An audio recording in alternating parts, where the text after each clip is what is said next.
If you have the dream, if you have the will, you can achieve anything in your life. So keeping in mind the sportsmen and athletes who have hearing disabilities, the Deaf Olympics was created at its first. So when I talk about Deaf Olympics, when I talk about Paralympics, you have to keep in mind it is important for you to go back and watch the first session because we studied about adaptive physical education. Now you may be wondering that each of these sports cannot be played if a person has certain kind of disability. What do you mean by inclusion? What is the whole concept of inclusion? What is the need of inclusive education? Why it should be implemented? Now the whole concept of creating a separate adaptive physical education center or sports center is to the scientific research has proved or cleared that people who take part in physical education, they perform much more higher academically.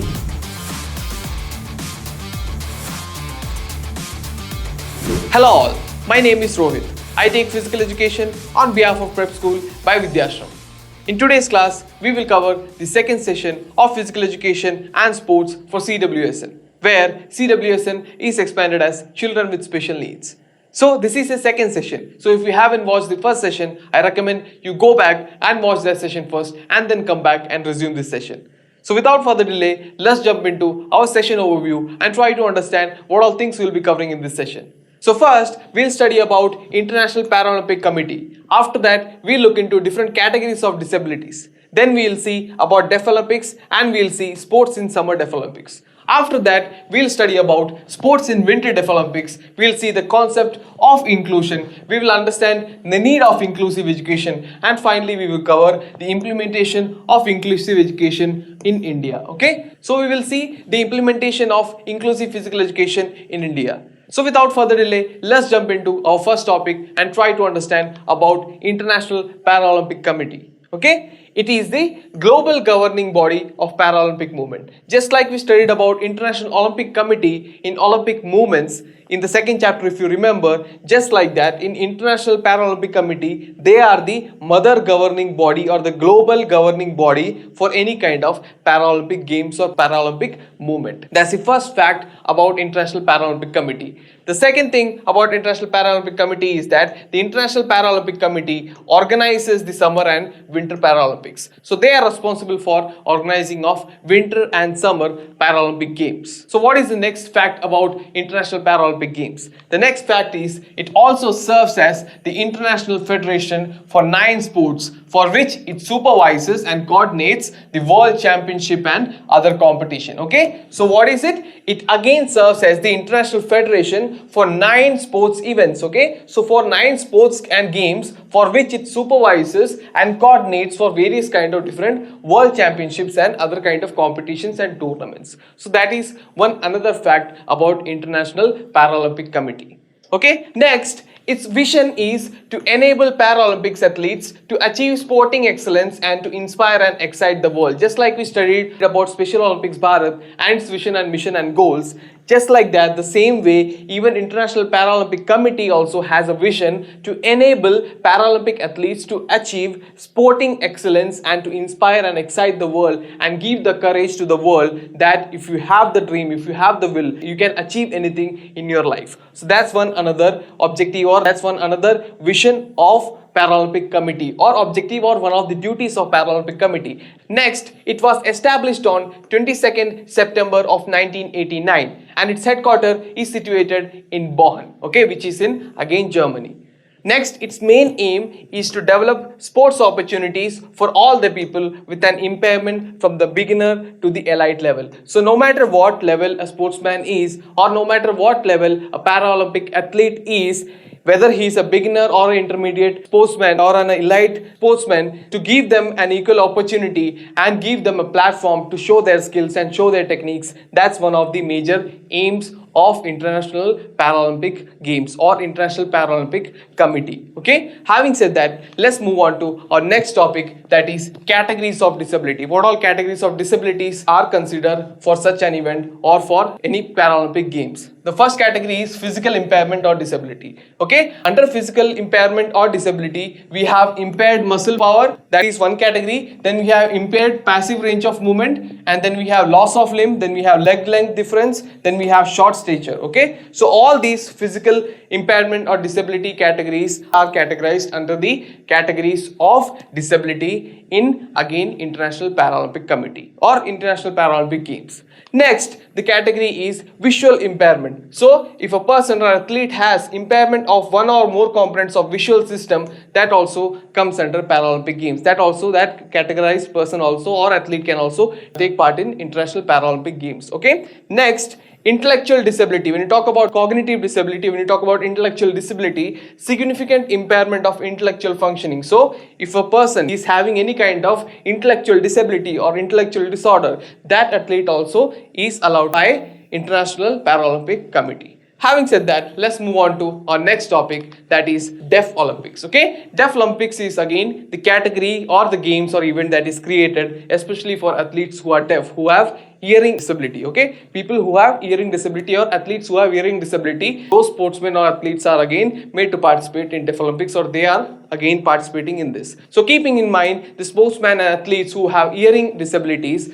the Deaf Olympics was created at its first. Okay, so having said that, let's move on to our next topic, that is sports in Summer Deaf Olympics. What all sports come under Summer Deaf Olympics? We have athletics, we have badminton, we have basketball, we have beach volleyball, we have bowling, then we have cycling on the road, then we have football, then we have handball, we have judo, we have karate, orienteering, shooting, swimming, table tennis, taekwondo, tennis, and then we have volleyball, water polo, wrestling freestyle, then we have wrestling Greco, the Roman style. So all these different kind of events or different kind of activities of physical education sports or games are there in Summer Deaf Olympics. Just like that, we have even Winter Deaf Olympics. Okay, so in Summer Deaf Olympics we have all these categories. So when I talk about Deaf Olympics, when I talk about Paralympics, you have to keep in mind it is important for you to go back and watch the first session, because we studied about adaptive physical education, and the adaptive physical education, based on adaptive physical education, all these programs like Special Olympics Bharat, Special Olympics India was started, and later it was renamed to Special Olympics Bharat, and Deaf Olympics was created, and again Paralympics was initiated. All these programs came under with the same concept of adaptive physical education.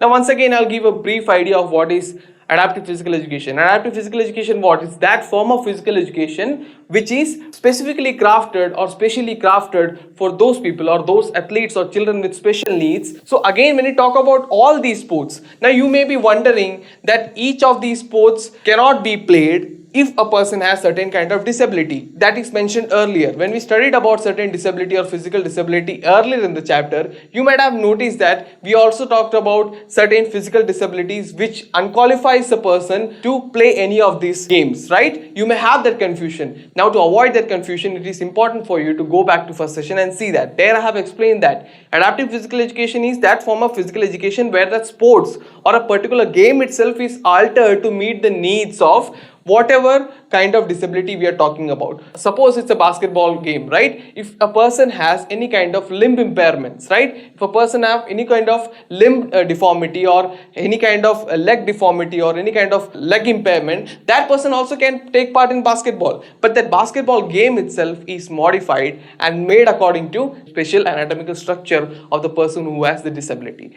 So the game itself is modified. So you need not get confused that how a certain person who has a certain kind of disability is going to play any of these games, because all of these games will not be conducted on the same level or on the same benchmark, on the same way it is conducted for other people who have different abilities. Okay, so it is again conducted in a way which is matchable, which is equal to, and which is fair to the children with special need or athletes with special needs. So that thing you have to keep in mind. Having said that, let's move on to our next topic, that is sports in Winter Deaf Olympics. So what all sports come under Winter Deaf Olympics? The first one is alpine skiing. So that's one of the sport that comes under Winter Deaf Olympics. Second is ice hockey. Third is cross country skiing. Fourth is snowboard, and fifth is curling. So these all are the sports and certain games which come under sports in Winter Deaf Olympics. So we studied about two different kinds, right? We studied about different sports in Summer Deaf Olympics. Then we studied about sports in Winter Deaf Olympics. Having said that, let's move on to our next topic, that is the concept of inclusion. What do you mean by inclusion? What is the whole concept of inclusion? Now the word inclusion itself means inclusive, okay? It is derived or it is pulled out from a word called as inclusive. What is inclusive education? Inclusive education is that kind of education where multiple categorized people who have different kind of disability, any kind of disorder, intellectual disorder or cognitive disability or physical disability, all those kind of people are put together with people who have regular abilities, okay? So both of them are trained and taught under the same roof. So that's the concept of inclusion in the modern society, or that's the concept of inclusion, at least in physical education when we talk about that. Now when the word inclusion and the word inclusive comes, the meaning of that word may change depending on what context are you talking about. Now since we are talking about physical education over here, we are talking about the inclusive education, inclusive physical education. And inclusive physical education means training different people with different disability and disorder with people who have regular abilities under the same roof. Okay, so that's the concept of inclusion. So I hope you understood the concept of inclusion. Now let's move on to our next concept, that is need of inclusive education. What is the need of inclusive education? Why it should be implemented? First is for self-esteem. Self-esteem will be developed if you make sure that you train them along with everybody else in the room or everybody who have regular abilities under the same roof. Next is for better social skills and communication. Obviously, if you put them under a different roof, away from other people who have regular abilities, they may have many kind of social issues and they may feel a little bit of psychological damage, or they may feel psychologically pressed down, okay? So all those things will be avoided. They will learn to get mingled up with other people or the people who have regular abilities, and even other people will appreciate their courage. Even they will learn from these people who have again disability and disorder that it doesn't matter what kind of disorder and disability you have, you can still perform better and you can still show the courage even if you will for it. If you will for it, you can still show and achieve your dreams. In fact, the person who has a disability or the athlete who has a disorder or disability will prove or become an idol for others, to be set as an example for others to improve. Okay, so that's one thing that will be, two-sided benefit for both, again, children with special needs or sportsmen with special needs and the regular people who have regular abilities. Okay, so that's the second need of inclusive education. What is the second need? For better social skills and communication. So it improves the communication skill, it improves the social health and social skills. The third need is greater sensitivity. Okay, so when we talk about sensitivity, again, the psychological or the social issues or social pushbacks will come into play. So people who have disabilities and people who have different kind of disorders face a lot of psychological pushbacks that can be learned to avoid, and the mental training, the mental strength that the people who have disorders and disability develop over the period of time is again great. Okay, and that can be achieved even more better and efficiently if they train under the same roof with others. Because like I said, not every human being is the same, not every person is the same, everybody has a personality. Some people may have a habit of pushing such people, pushing over the edge, or all those things will happen. So when people with disability and disorder will remain with others who have regular abilities in the same room, under the same roof, that person will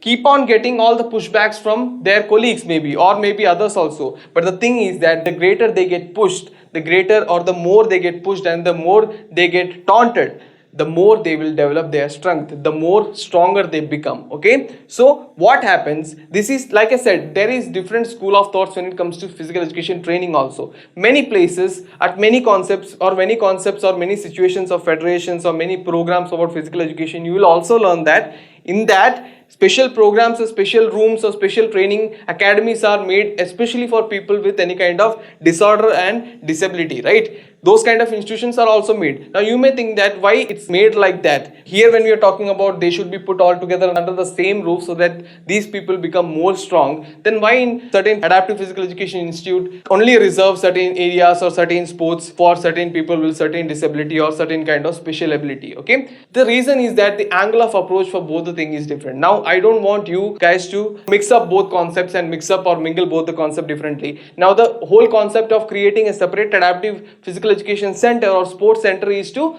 give them an opportunity where all the courts, wherever ground, whichever ground for whichever specific sports are made is made according to them. Like we studied in Winter Deaf Olympics and Summer Deaf Olympics, we studied about how a person is going to take part in basketball or football irrespective of their disability, right? I told you that that game itself is altered. So When the game itself is altered, obviously the ring size in the basketball will be altered, the height of that from the ground will be altered, okay, and the court structure will be altered. Now you cannot expect a regular sportsman with a regular ability to come to that field and practice their game, because in their competition, in the regular Olympics or in regular places and regular championship or any kind of tournament that they go in, their standards will be different from them. That is the only reason why they are given a separate space or they are given a separate academy to train, okay? Not because people at that place are trying to separate or keep them away from the regular people. It's not that case. So I don't want you to get confused. That's why I explained it separately, okay? So here in this case, now when you're talking about inclusive physical education or inclusive education in India, we are talking about keeping all of them under the same roof, not for any of the reasons that I explained. It is only for developing or making them even more stronger, because end of the day they have to live in the same world we live in. You cannot divide the whole world into two parts and keep them separately and live them separately. Yes, at the sports level, maybe they will take part in separate tournament compared to people who have regular abilities in a separate tournament. Now when they come out of that tournament and when they enter the regular world, they have to meet with the regular people, they have to face the regular people to develop that kind of confidence so that they don't face any kind of problems at that situation of life. Inclusive physical education or inclusive education is provided to, again, different schools or in different schools. So end of the day, to make them more stronger, that's the whole concept. Now yes, there will be a lot of negatives, there will be a lot of pushbacks. People with special needs will be getting a lot of pushbacks from others, but that will only make them more stronger, okay? The more pushes and the more taunts they get, that will only make them stronger, okay? So that's the whole idea. That is one of the need of inclusive physical education. Having said that, let's move on to the next need of inclusive physical education. The next need of inclusive physical education is that for better understanding of strength and weakness. So automatically when the people who have any kind of disability or disorder mingle along with others who have regular abilities, they will get to mentally compare themselves, know their weakness. Now one thing I'll tell you, people who have such disability and disorders may have certain weakness or certain disability in that area, but they will outperform the people with regular abilities in other areas. So automatically it will get balanced. Now you may think that these people have any kind of disorders or disability, so they may get pushbacks from there. Now at intellectual level, so if a person is having intellectual level disability over here, that on the other side, they will have a positive on that intellectual level, but again on the physical level, they may be pushed back. But this guy at a physical level may be much more further ahead, okay? So that kind of balance gets maintained. You know, they say that, right? At one place, one person might be better, on the other side, on the other face of the coin, the other person might be much more better. So it gets balanced out. So they get to learn the strengths and weakness of a person. So that's the fourth need of inclusive education. Fifth need is for better sense of belongingness. Obviously, when they are put together with everybody else, they won't feel like they are being pushed back from the society or they are kept separately. Automatically, that sense of belongingness, the sense of familyhood, the sense of friendship, all those social health will take place. The development of social health will be much more better. That is one of the need of inclusive education. Next is higher academic achievements. Automatically it is proved, the scientific research has proved or cleared that people who take part in physical education, or especially children with special needs or sportsmen or athletes with special needs, when they take part in any kind of inclusive education programs, they perform much more higher academically when they are involved with everybody else.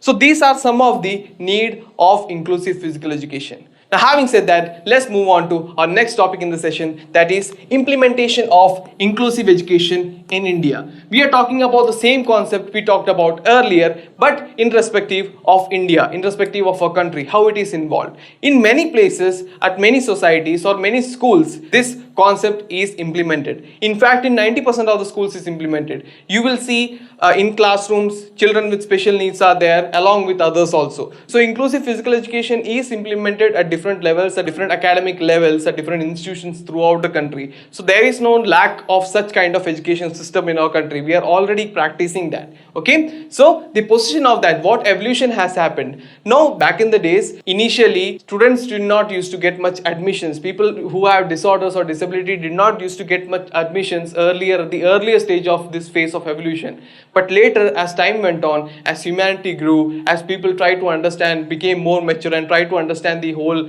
concept and tried to give them more opportunities and started treating everybody equally, and this whole concept of everybody is equal and there should be no discrimination and such things, when that came to play, automatically in schools and colleges, people who have disability and disorders also started getting welcomed, and they are treated today very good even in colleges and schools if they are there in the class by others who have regular abilities. They also have the same friends, they also have the same life, they are treated equally. But yes, there are some cases, one or two cases, once in a, we say always out of 10 it will never be exactly good or exactly right or very positive like they say in the paper. But when we talk about the practical life, out of 10 cases, one time, some kid with special ability or one kid with any kind of special care will be taunted, or it will be, again, they will be facing any kind of harassment and a lot of other things in the society or in the classrooms also. That case, the situation happens, but that is very rare. But what needs to be taken, what positive note to be taken is that the country is ready to accept and ready to implement such an education, and we are already doing it. So the status of implementation of inclusive education in our India, in our country is very positive. So we need not worry much about that. Already we are practicing about that. But certain countries may still have trouble coping up with such implementation, or trouble coping up with implementation of inclusive physical education, but we are not facing such situation. So having said that, given you a brief idea of what is the status of inclusive physical education in our country, let's move on to our next topic, that is again role of various professional for CWSN. Again, CWSN is expanded as children with special needs. Bear that in mind, keep that in mind. It's important for you to keep that in mind. Children with special needs, CWSN. Okay, now more on that. You again have to go back to the first session and try to see that session first and then come back. Like I always said, see every session in sequence so you understand the whole chapter's timeline and the concept much more better, because I'll be going back and forth between sessions and jumping back and forth between session to correlate certain elements, and this way you'll understand it better. So the first one is again school counselor. So every school will have a counselor, every school will have a school counselor, where if a kid is facing any kind of problem, that kid will be given the counseling, proper counseling or proper guidance. Now the topic on which the counselor will be talking will differ to what kind of problem that particular kid will be facing related to CWSN. Now when you talk about counselors in schools, they don't just help children with CWSN, okay? They don't just help children with special needs. Even the regular students, they may have any kind of psychological issues, they have any kind of stress issues, or they have any kind of pressures. School counselors will always be there to help them and to guide them to carry out a better life and to solve their problems. So that's one of the professions that they have. Next is physiotherapist. So physiotherapist's job is to handle any kind of mobility issues, the development of motor ability. In certain kids, it may be not up to the mark according to the benchmark of a regular growth, or sometimes some kid may face any kind of issues related to injury. It could be artificial or it could be genetic also. Physiotherapist also helps to deal or helps to improve with any kind of problem that is being faced by children with special needs on the mobility level, on the motor skill level. Okay. Next you have occupational therapist. Now occupational therapist helps with minute little details of regular life, how to do certain things in life if you have certain kind of disability. So he or she who is an occupational therapist in particular looks into the disability and disorder of that particular candidate or that particular group of children with special needs, and then tries to come up with certain ways and certain techniques to handle certain basic things. That basic things could be just like how to talk, how to approach a certain things, how to do certain, it could be anything, okay? So basic to basic things they will teach according to the disability and disorder of that kid with special ability or with need, okay? The fourth one is physical education teacher, the job that I am doing now, okay? I am doing what? I am teaching you a subject related to physical education, right? A concept related to physical education. Just like me, there will be a lot of physical education teachers across schools and across colleges who will be teaching and training kids at the theoretical and practical level in the field of physical education. So that's one profession also that is there in the field of children with special need. Then there is speech therapy and speech therapist. Speech therapist's job is to give speech therapy. Now what is speech therapy? Certain kids or certain people have stuttering issue, they have speech issue, they are not able to speak, they have multiple problems related to speech, all those things will be taken care by a speech therapist. So that is one of the issues that is followed or described under children with special needs. Okay, so that also will be taken care by a speech therapist. Okay, next you have special educator. Now special educator is specialized in looking into the individual problems of an individual kid. Not every kid will have the same problem. Okay, not every kid or not every set of children with special needs will have the same problem. Everybody will be having different disorder or disability. So they create certain kind of exercises both at theoretical level and practical level to the kids or to the children with special needs. So individual difference, they will keep in mind, they won't create an exercise or they won't create a set of theory which is applicable for everybody. They will individually look into each person or each kid, each set of children who is having different problems, and then they will alter and give a certain kind of benefit or certain kind of classes or certain kind of theory to those set of children. So these are some of the professional roles that different physical education scholars play in the field of CWS, that is children with special needs, or in the field of adaptive physical education. Now hope you understood all the concepts that we covered in this session.